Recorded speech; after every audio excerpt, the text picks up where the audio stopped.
2010년 11월 경남의 한 야산. 벌목 작업을 하던 인부가 숲풀 속에서 예상치 못한 것을 발견합니다. 흙에 반쯤 묻힌 백골. 게다가 사람의 것이었습니다. 경찰은 출동했고 신원을 확인하려 했지만 아무것도 나오지 않았습니다. 신고한 사람도 없었고 실종신고 데이터베이스와도 일치하는 것이 없었습니다. 결국 그 육골은 무연고 시신으로 분류된 채 창고 안에 조용히 보관됩니다. 아무도 몰랐습니다. 그 백골이 1년 전 아들의 손에 야산에 버려진 66세 어머니의 것이라는 사실을. 그리고 7년이 흘렀습니다. 지금부터 어머니를 죽이고 연인을 죽이고 8년이라는 세월 동안 아무 일 없다는 듯 살아온 한 남자의 이야기를 시작하겠습니다. 첫 번째 사건 파일, 잠든 진실을 깨운 한 통의 신고. 2016년 가을 부산 북부경찰서 여성 청소년과의 조용한 변화가 생깁니다. 경찰청이 전국 경찰서에 새로운 지침을 내린 겁니다. 오래된 여성 실종 사건, 즉 수년간 사실상 방치되어 있던 장기 미제 실종 사건들의 전담 수사관을 배정하라는 지시였습니다. 그동안 접수만 되고 먼지가 쌓여가던 사건 파일들이 다시 책상 위로 올라오는 순간이었습니다. 그 파일들 중 하나에 이름이 적혀 있었습니다. CC 44세 여성. 신고 접수일 2011년 12월 26일. 담당 수사관은 파일을 펼쳤습니다. 내용은 단출했습니다. 부산 북구 만덕동에 거주하던 C씨의 어머니가 딸과 연락이 두절됐다며 가출 신고를 낸 것이었습니다.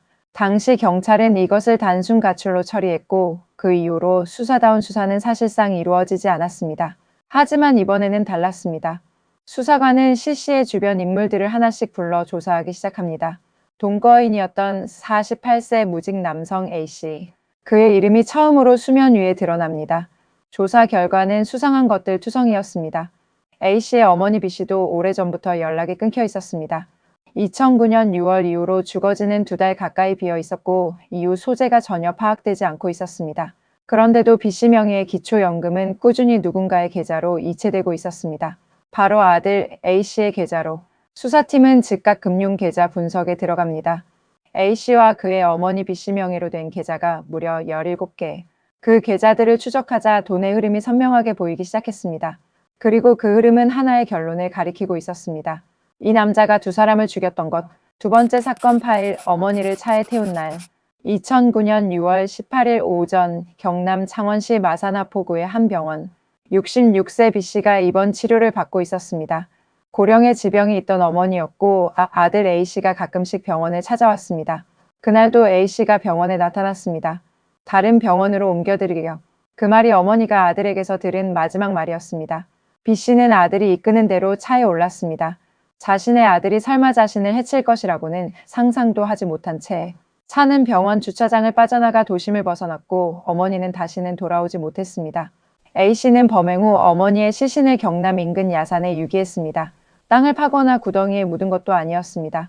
그냥 숲풀 속에 버렸습니다. 그리고 아무 일도 없었다는 듯 일상으로 돌아왔습니다. 아들에게는 해결해야 할 문제가 있었습니다. 어머니 명의의 적금 잔액 1,800만 원. 거기에 매달 나오는 기초연금도 있었습니다. A씨는 어머니의 사망 신고를 하지 않았습니다. 아니, 할 수 없었습니다. 신고를 하는 순간 모든 것이 드러날 테니까요. 그는 어머니가 살아있는 것처럼 꾸몄습니다. 어머니의 주거지에 가끔씩 드나들며 생활하는 척 위장했고 통장에는 계속 연금이 들어왔습니다. 이것이 80여 차례에 걸친 기초연금 사기의 시작이었습니다. 그 무렵 어머니의 주변 지인들은 왜 B씨가 보이지 않는지 의아하게 생각했습니다. 하지만 A씨는 능숙하게 둘러댔습니다. 요양을 하러 갔다. 몸이 좋지 않아 외출을 못한다. 그렇게 1년이 흘렀습니다. 2010년 11월 경남의 야산. 벌목 작업 중이던 인부가 숲풀 더미 속에서 백골 시신을 발견합니다. 당시 경찰은 이 시신을 신원불명 무연고자로 처리했습니다. 가족 중 아무도 실종 신고를 내지 않은 상태였으니까요. 어머니의 육골은 그렇게 7년간 아무도 찾지 않는 창고 안에 보관됩니다. 세 번째 사건 파일, 8년을 함께 산 여자. C씨 실종 당시 44세. 그녀는 A씨와 무려 8년을 동거했습니다.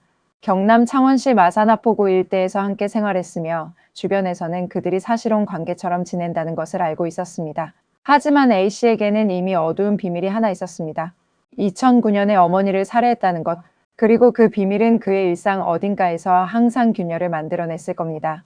2011년 8월 두 사람은 함께 차를 타고 있었습니다. 차 안에서 말다툼이 벌어졌습니다. 경찰 수사 기록은 단지 이렇게 밝히고 있습니다. 차 안에서 말다툼 후 범행. A씨는 C씨를 살해했습니다. 그리고 시신을 바다에 유기했습니다. 두 번째 살인이었습니다. 범행 직후 A씨는 이번에도 놀랍도록 침착하게 행동했습니다. C씨의 어머니에게 딸인 척 전화를 걸어 잘 있다고 했습니다. 죽은 딸의 소식을 기다리는 어머니에게 3개월 동안이나 이런 거짓말을 이어갔습니다. 그리고 그 이후로는 C씨의 휴대전화를 해지해버렸습니다. C씨의 어머니는 점점 불안해졌습니다. 딸에게서 연락이 뚝 끊겼습니다. 아무리 연락을 해도 전화는 받지 않았고 A씨도 잠적해버렸습니다. 2011년 12월 26일 어머니는 결국 경찰서에 발걸음을 옮겼습니다. 딸이 사라졌어요.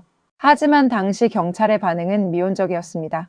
성인 여성의 실종은 대부분 자의에 의한 것으로 처리되던 시절이었습니다.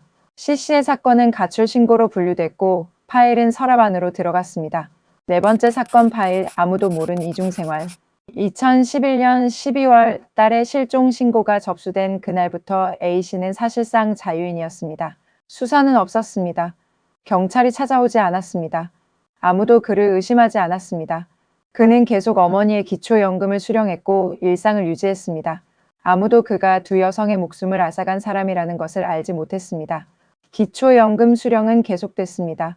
어머니가 사망한 2009년 6월부터 적발된 2017년까지 장장 8년 가까이 총 80여 차례에 걸쳐 수령한 금액은 1,100여만 원에 달합니다.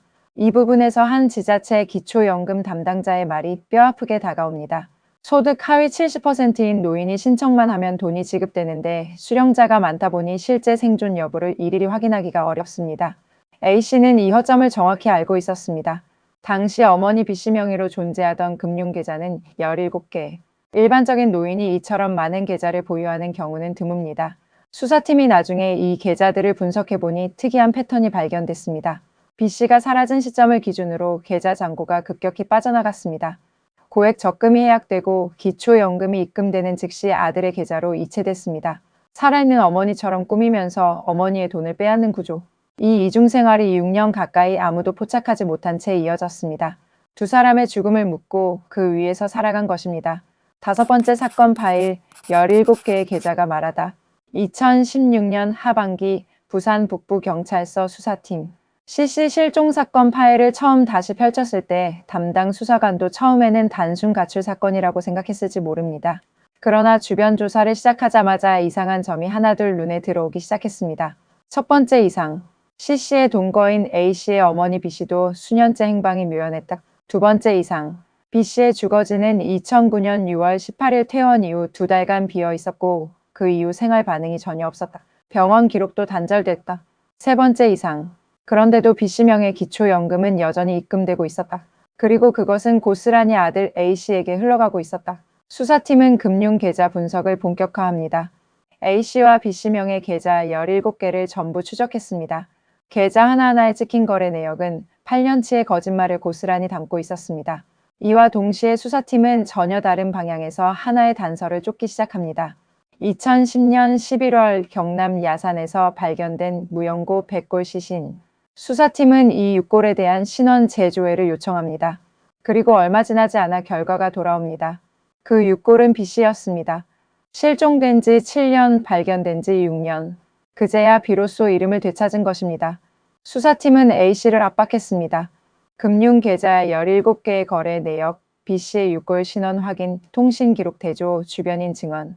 하나씩 쌓이면서 A씨의 버팀목은 무너져 내렸습니다. 이 채널의 구독과 좋아요는 이 사건이 더 많은 분들께 알려질 수 있도록 도와줍니다. 아직 구독 안 하셨다면 지금 눌러주세요. 2017년 6월 1일 A씨는 경찰에 체포됩니다. 여섯 번째 사건 파일, 모든 것이 드러나다. 2017년 6월 27일 오전 10시 부산 북부경찰서 서장 박태진, 여성 청소년과장 경정 최혜영이 언론 앞에 섰습니다. 브리핑 제목 자신의 친모와 동거녀를 살해한 피의자 검거. 최혜영 경정은 담담한 목소리로 말했습니다. 어머니가 고액 적금이 있는 걸 알고는 어머니만 없어지면 적금도 타고 어머니 치료비도 안 들어간다고 생각해서 범행이 이루어졌다고 봅니다. 치료비가 부담스러웠던 것이다. 그 적금이 탐났던 것이다. 그래서 어머니를 죽인 것이다. 브리핑이 이어지는 동안 기자들은 말이 없었습니다. 아들이 어머니를 살해하고 7년 넘게 연금을 가로채는 것도 모자라 돈건여까지 바다에 버렸다는 내용이 차례로 공개됐습니다. A씨는 존속살해, 살인, 시신유기, 사기 혐의로 재판에 넘겨졌습니다. 어머니 B씨의 육골은 신원이 확인돼 가족에게 인계됐습니다. 8년 만에 이름을 되찾은 것입니다. 그러나 돈건여 C씨의 시신은 끝내 발견되지 않았습니다. 바다에 유기됐다는 A씨의 진술 외에는 아무것도 없습니다.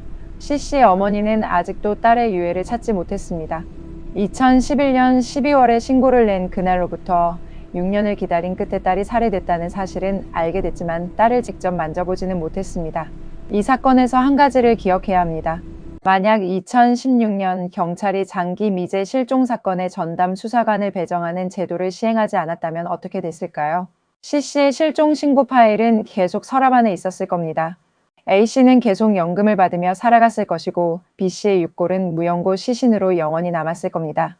시스템 하나가 두 여성의 죽음을 세상 밖으로 끌어냈습니다.